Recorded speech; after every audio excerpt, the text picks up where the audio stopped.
I've had a lot of concussions, 3 I remember very distinctly. That's a great hit right there. You're going full tilt, full bore, make the contact, and it's just a pop. I landed on my head, and I was out. I couldn't figure out the entrance from the locker room onto the field, and I didn't remember the entire game after that hit. Reeves decked again by Leo Ezerins, who's playing another strong. What was really scary is that you really don't know what the repercussions of it are going to be. In recent years, I've been a bit more concerned because I've experienced memory loss and headaches. We're ready for you. Come on. We'll go this way.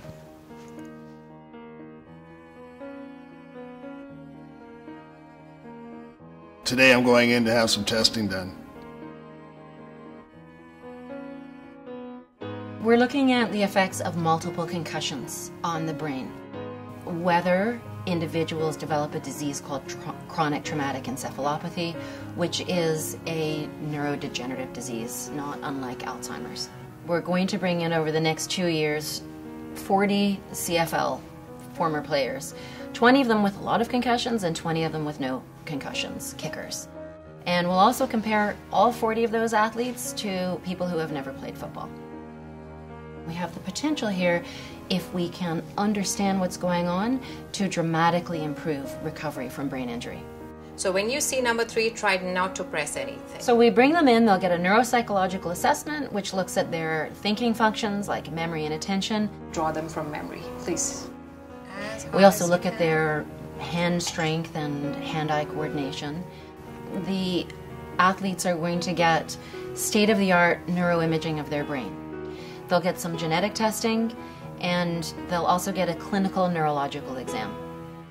We're looking at traumatic brain injury in a completely different way by seeing it as not a discrete event from which someone recovers, but rather something that is progressive and degenerative. And we really critically need to understand this degeneration that ensues so that we can improve people's recovery. We want to be able to detect it early, and then we want to be able to treat it. And the other intervention is for thinking functions. We'll bring the athletes in a few weeks later and we'll provide them with the results of all of their assessments. And athletes who are symptomatic will receive interventions. They'll receive interventions for their mood, and they'll receive interventions for their cognitive functioning. An example of that might be to spend a couple of hours every day doing challenging memory exercises, challenging mental calculations, even learning new language if that's something that they're interested in. The uniqueness of our project is that we can cover the spectrum, and I'm not sure that there's any other project in the world that can do that, certainly not in Canada.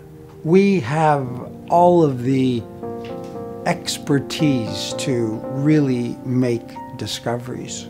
The study has the potential to help anybody who's in a position of sustaining multiple concussions, whether they're in junior high school, or in professional sports.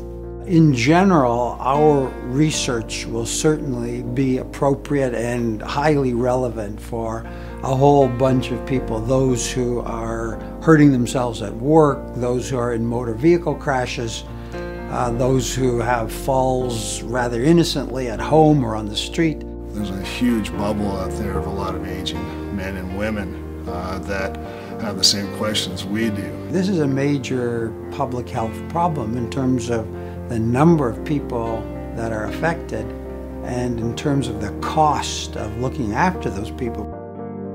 So at the end of the day, it's about getting to the bottom of it, getting an understanding of where I am cognitively. If it is something, a real cognitive problem, what can we do about it? I mean, so if I, get a baseline and then understanding and some direction, not only for the diagnosis, for possible treatment.